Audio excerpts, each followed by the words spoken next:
conversation with Ron. Oh my. Oh my. Okay, You rolling? we are rolling. Got a good audio there? You don't have your headphones on. Yeah, that's good. So, what made you get into this crazy business? Photography was a hobby with me. I like shooting pictures, developing pictures in my parents' basement. Had a little dark room set up there, so that was a lot of fun. Then I went on to UC. I worked on the yearbook staff and the newspaper. And it was just, photography was just a hobby. So. And how did you get your job here at Channel 9? Well, I actually lived in a neighborhood with the chief photographer at the time, and I knew his son. And I guess in conversations and whatnot, I found out Channel 9 was looking for somebody to develop color slides.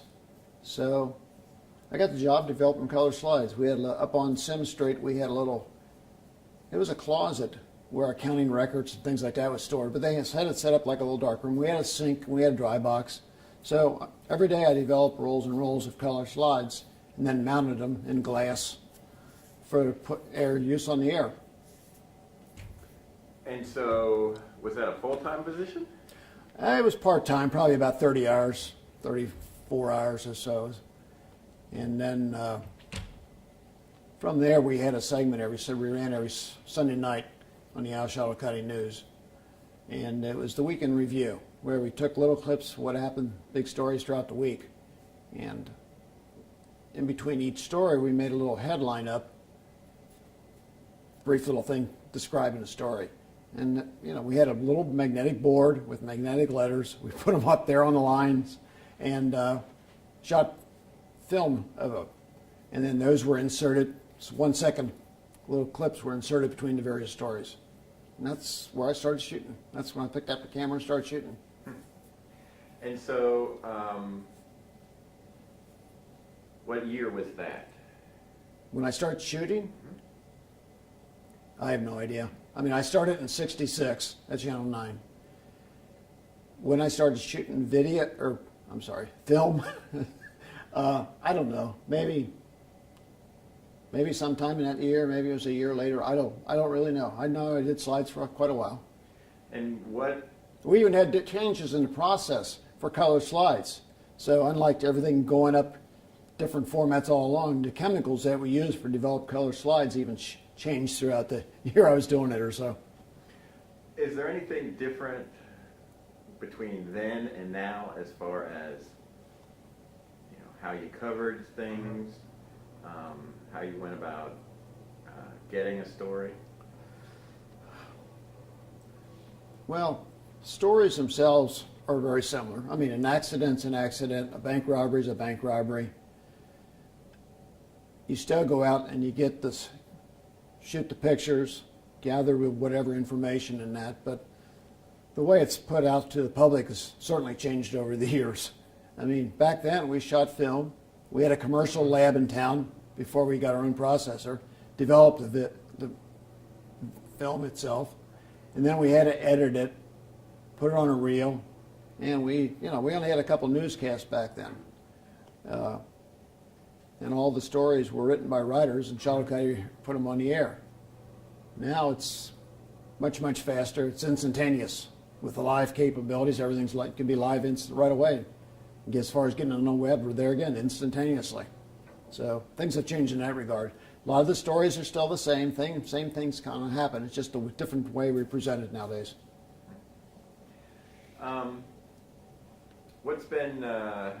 What are the stories that you like to cover over the years? I get asked that a lot, and people ask what's my favorite story I covered, but you know, I don't have such a favorite per se. I mean, it was fun going to Oakland to cover the World Series when the Reds were playing in Oakland. That was a lot of fun, but you know, I like shooting. Believe it or not, I like shooting snow. I mean, not so much the accidents and things like that, but the snow things look beautiful and pretty and whatnot. But there's been so many things over. It used to be I didn't mind covering presidential visits and things like that, but that's changed over the years too. So I mean, there's so many different things. I don't know that I have a favorite, and I enjoy going behind the scenes. So many times we do stories where you get behind the scenes. You see things the public don't see. That's a lot of fun. Yesterday I went to the Natural History Museum.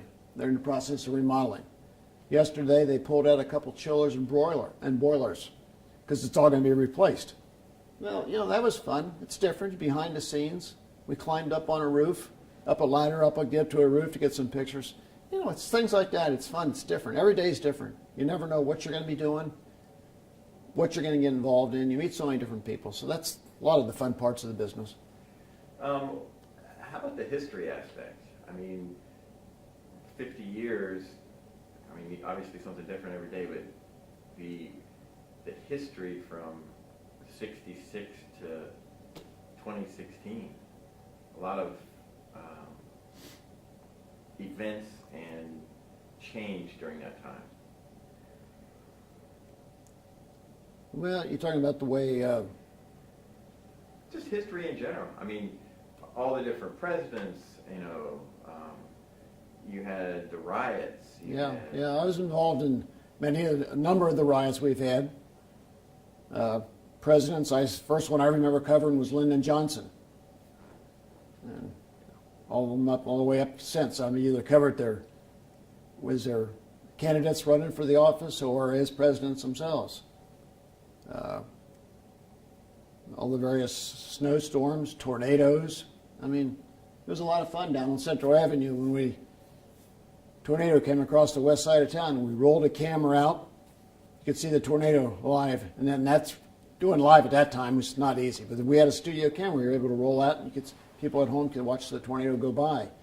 As soon as it went by Cincinnati, we went up to Xenia and hit up there. Well, I was sending a car and immediately quickly hightailed it up 71 up to Xenia, to where it was a very spooky, eerie. Everything was so pitch black, you couldn't see anything at all. There were no lights, of course. So it's all some of the fun things, I guess, or adventures or history, making events that have happened over the course of time.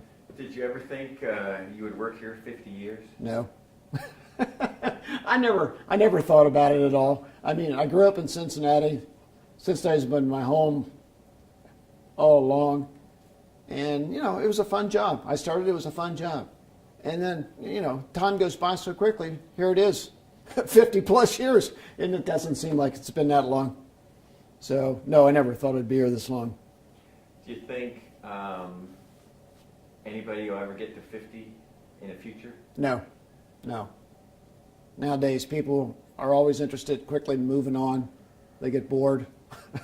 Even in the news business, when things are different, people still get bored. So, no.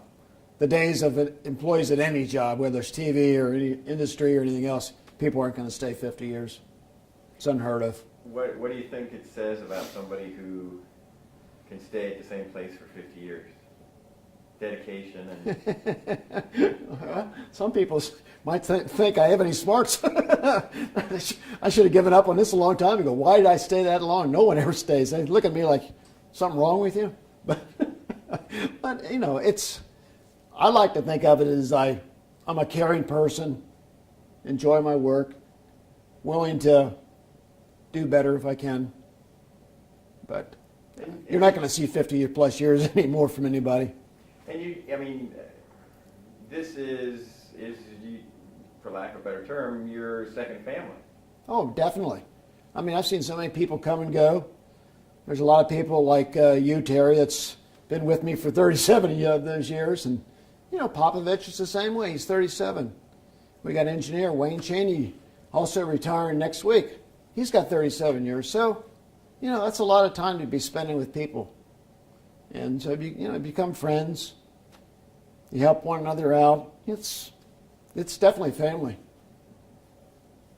What are you going to miss the most? The people. It's the people.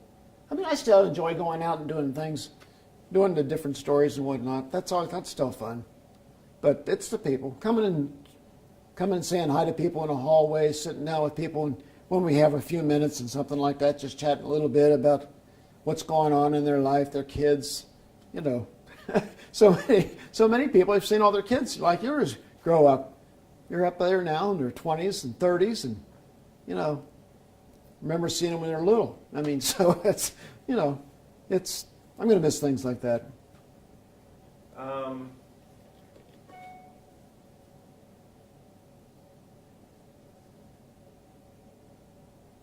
So when you come in tomorrow, or today, because this is for tomorrow, when you come in today, you know, what are you thinking?